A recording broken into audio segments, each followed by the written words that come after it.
What does that look like? How do you notify patients of your services? Currently And in if an you have new executive providers meeting that have been added to your discussing practice, healthcare management you have a in regards patient to satisfaction billing, survey operations, that helps paperwork, identify the issues services that you may delivered. not be aware of from the patient perspective. I was handpicked to No participate patients, in this. no billing. If So you we're going to can't bill, basically then there's no engage and revenue. discuss, and hope It costs more to gain a enjoy new patient than to retain the video one. itself. The likelihood of a disgruntled patient paying their bill is really diminishes, and once they had a bad experience, you will hear about it. Do you know what it's costing you when you lose a patient? What does your practice management system look like? Is there a fully integrated system that allows for you to do scheduling, billing, and a clearinghouse system all in one? Are you taking advantage of the additional features that are in your system, such as your coding, the eligibility, and HIPAA compliance? Do you have an EMRX system component as part of your practice management system?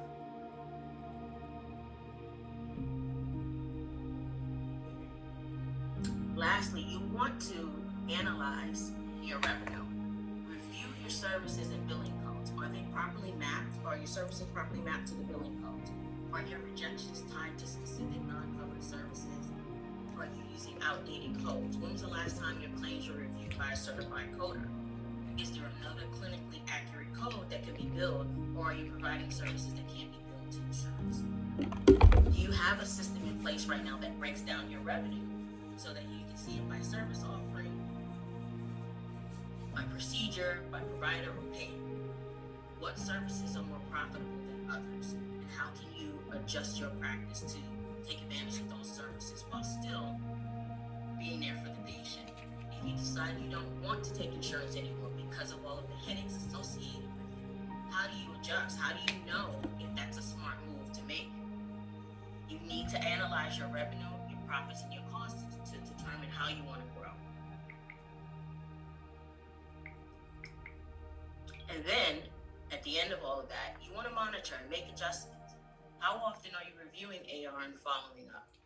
That affects your cash flow. How often are you reviewing your revenue and profits? Do you have a budget in place? Are you forecasting based on expectations of a certain number of patients you're going to see for the day, the week, the month, for the next quarter? And what actions are you taking to fix issues as you come along, as you come up with those issues? Do you have the right staff in place currently, or can you leverage someone else's expertise to help?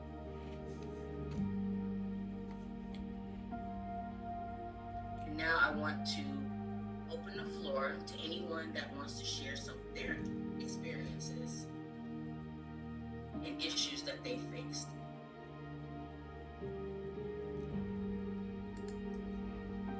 Is there anyone that would like to share some of their issues? Hi, good morning. How are you doing? Good morning. I'm doing well. Yes, well, I do want to comment on some things in regards to as far as the first contact, the services and things of that sort, and some of the issues that I've encountered. And some of it actually caused me to have to change as far as people that I have employed to provide those services. And I definitely want to, for anybody that's in healthcare practices and so forth, multiple businesses and so on, the importance of the first level of contact, which is answering the phone, verification of insurance.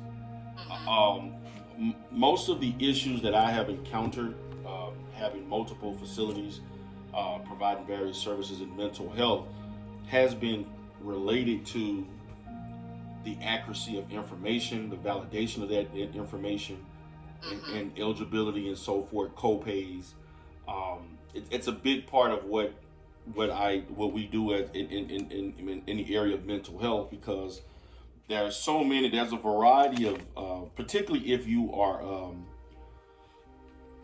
you accept a lot of different panels, such as with Medicaid and Medicare, and they have made those particular state-funded programs so complicated as it relates to MCOs. There's in the state of Texas, there's situations in which there could be people inadvertently switch to different policies different Medicaid programs from month to month and so on. That's something that I have encountered a lot in the last 3 to 4 years. As far as the change of plans, some of these plans are changed directly by the MCO or whomever, and it has caused major issues in which we're thinking for the next month we're going to still bill with one particular insurance, and then we do the eligibility, we find out it may be an insurance that we don't accept, or maybe a company that we decide we don't necessarily interact.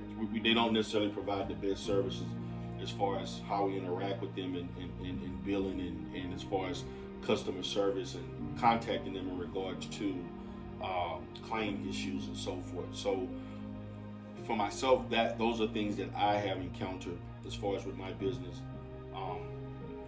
operating as far as that first level of information and verification and approving people for services, and then the fact that those things can change and they don't necessarily remain constant. Mm-hmm. And you're doing this initial process manually? No, I actually, now it's funny you did mention in regards to, I guess the electronic health record or billing softwares and so forth. That's something else that I'm looking at potentially changing, because I basically, for the most part, I have a person that does certain things that are in-house, and then I also have a person that I streamline to provide other services that's actually outsourced and contracted. Okay. And I'm actually thinking about changing that, because particularly I have a day program in which I provide intensive outpatient services, and I kind of separate that out because it has a different umbrella of how things are done. And then I have the other particular set of clients that I see that are through different, that is actually outpatient and through different government programs. And so we utilize different forms of, I guess, billing softwares and so forth. And so on. That's something I'm kind of looking at that may need to change, have everything under one umbrella. But I do utilize a software for as far as the electronic record and things of that sort. Okay, but currently the components are not integrated. They're not necessarily integrated as it relates to the person that I contract to do some other service. Yeah, it's separated. And are you able to run any type of reports that shows you the patient demographics and how many patients you're having over the course of a month or a quarter? Yes, I'm able to do so, but it's kind of like, say for instance, for the intensive outpatient program, it has its set of reports, and then I have, like, within the outpatient, I have that set of. It's not like everything conjugated together. It's kind of separate based on the program. It's not all. Let's say for instance, I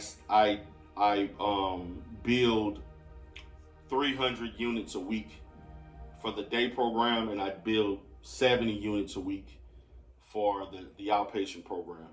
It's not like 370 a week. It's kind of like I have the set of reports for the 300 a week. Then I also have a set of reports for the 770 people that I see a week in the other program. What kind of time does that take you to have things in different systems and to be able to understand your patient demographics, revenue? The programs are pretty easy to deal with, so I don't really have. It's not really. I mean, but I don't really. I'll say this: I don't necessarily do that aspect of it. I have employees that necessarily take care of that. Now, I do know for my day program, that could be a little bit time consuming based on the software that he uses. But for the in-house stuff, it's not necessarily that time consuming. That could be done within, I would say, several hours or so, because of the amount of units and the different Medicare plans and so forth, because they have these advantage plans and all these other different, like I said, they've added so many different type of plans and so forth, and the way he goes about sorting it out, it may take him a day or so to get everything accurate for me and so forth. Okay. Yeah. Okay. So I'm looking to change that in 2022. I'm thinking about just having everything under one system, even if it's separate, but just have it all under one software instead of two different softwares. Okay. Yeah. Well, I'd love to be able to help you out with that when you're ready. Okay. Reach out to me afterwards. We can maybe set up something to discuss it further. That'd be great. Okay. Is there anybody else that'd like to share some of the things that they're dealing with within their practice? We have more of a question. So we are looking to expand our clinic, and we have a question in regards to like billing. When is a good idea to bring your billing in-house instead of, because we have a third party that does our billing right now. So how large, or what are people's experience with out of I guess contracted billing, contracted billers than in-house billing, and when should we bring in an in-house biller? It depends. Volume may be a concern. If your workflow is solid, then that may be the time to bring it in-house when you know that the cost to have it in-house is more effective than having it outsourced. But there are a number of factors that contribute to that. And what are the concerns that you would want to bring it in-house versus leaving it on an outsourced basis?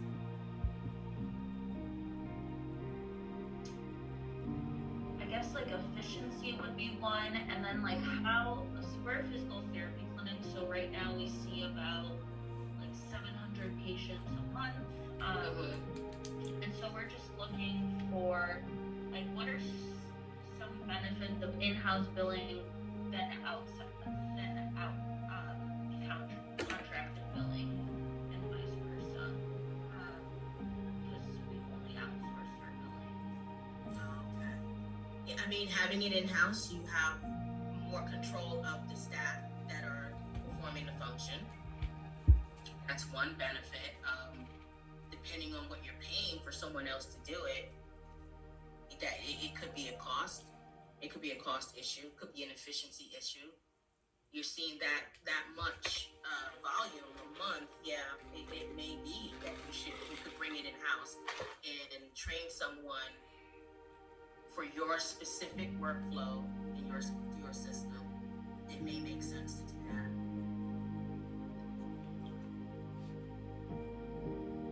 And then another question we just had is in regards to like insurance negotiations. Have any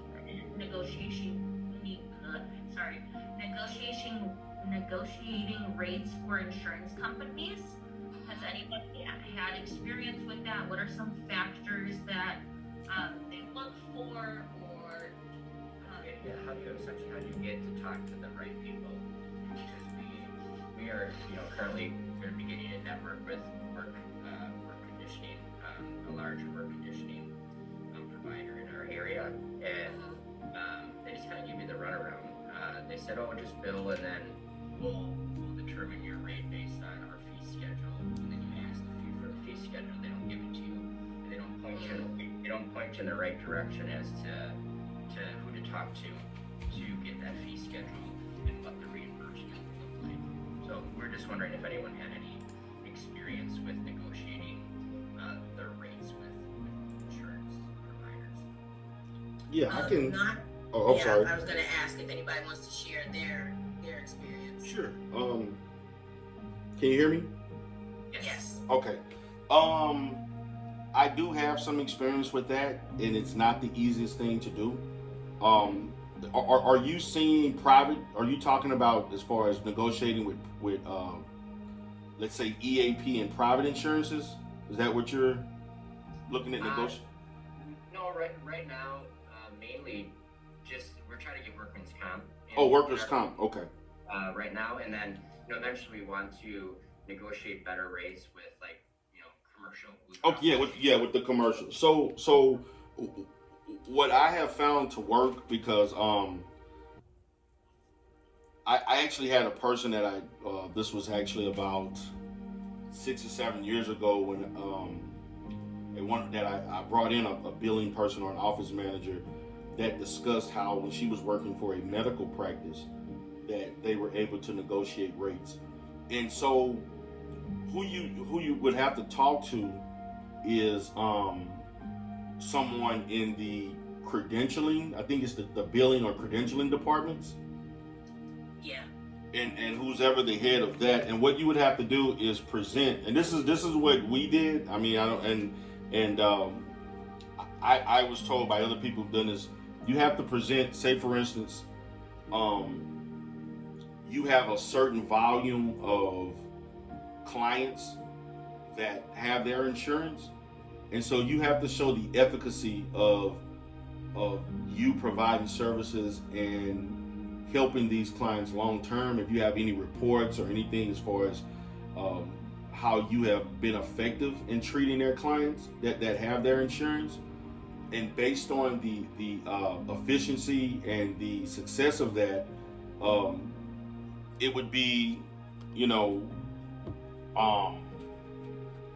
good to continue that relationship through increasing the rate based on the quality of care that you're providing.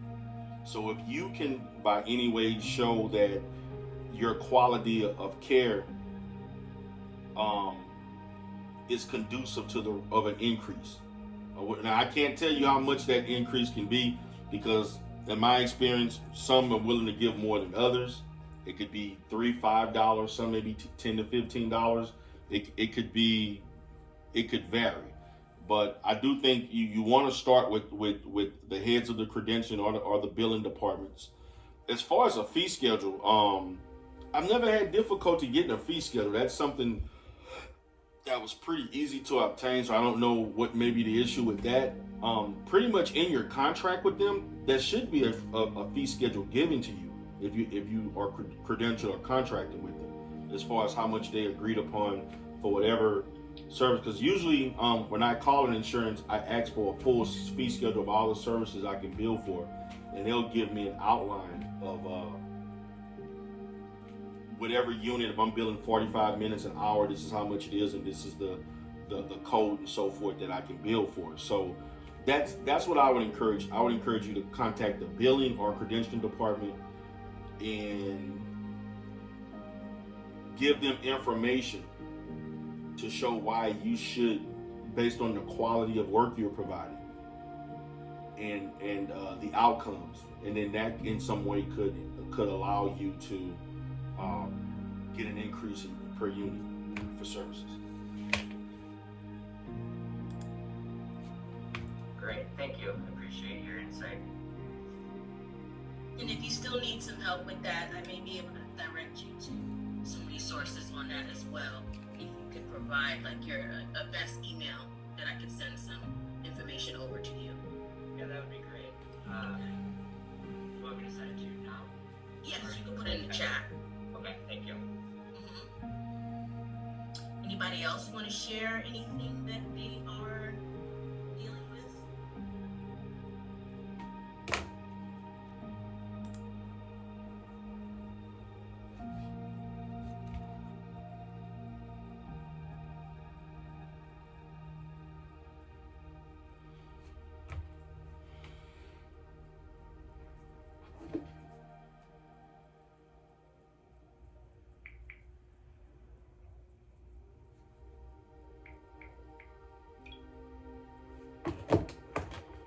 Feel free to chime in.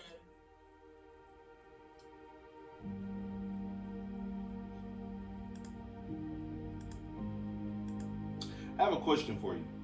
Sure. As you were talking about, as far as information, as far as integrating information and so forth, how do you determine what is a good billing software or like those? Because I know that there's a lot of different billing softwares on the market, what do you consider good or bad? You know, what are things that you look for in determining, you know, what's an effective software per se? Well, like any type of software, whether that's billing or accounting, ease of use. Is it convoluted to use? Does it take you longer to figure things out than to get in and perform a simple task? How often are upgrades or updates to the software? You know, how often does that come out? Does it conflict with your current technology? Because as you know, technology is constantly changing. And the minute you update something, it messes up other things. So I would look at that. Do they offer any type of continuing education specific to their software? Do they offer free videos? Some certain softwares, they have a whole portal for the educational part of learning the software. And customer service is important too, because if you have a problem, you want to be able to get someone on the phone and have someone resolve that problem for you immediately instead of transferring you around the world, or, you know, denying that there is an issue with the software and blaming something else. So customer support, scalability, ease of use, and looking at the functions as well. What functions do you want to use currently versus what you may potentially use in the future? You don't want something that it looks great, but as you grow, you're going to outgrow it, and now you have to start the process all over again. Okay, thanks. Appreciate that. Anything else?